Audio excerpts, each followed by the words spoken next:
afirmišu nasilje, kriminal i agresiju. Oduzimanje nacionalne frekvencije TV Pink i TV Happy zbog kršenja zakona i promocije nasilja, agresije i nemorala.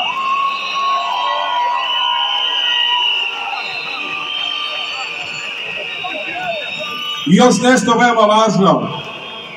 Zahtevamo i institucionalnu odgovornost, a ona znači smena ministra unutrašnjih poslova Bratislava Gašića i šefa BIA Aleksandra Vulina.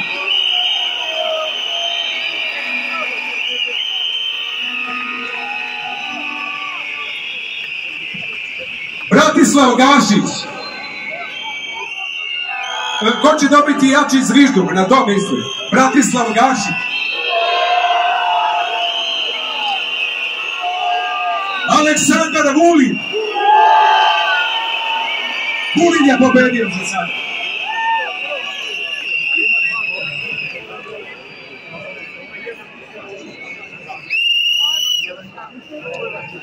Dosta smo bili strpljivi i mirno čekali, ali naše reči i strpljenje su potrošeni.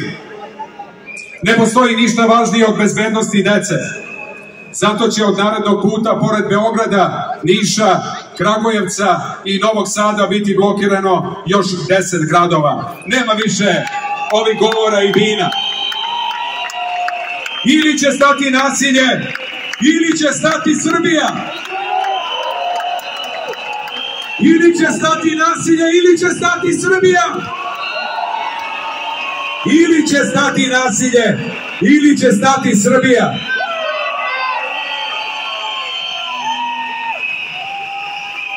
Sada vas pozivam da se kao i do sada mirno i dostojanstveno uputimo od Skupštine, ulicom Kneza Miloša do autoputa i Mostarske petlje. Pokažimo im kako izgleda kada Srbija stane. Hvala vam!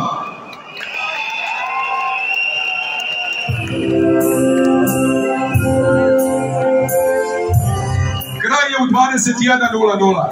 Hvala!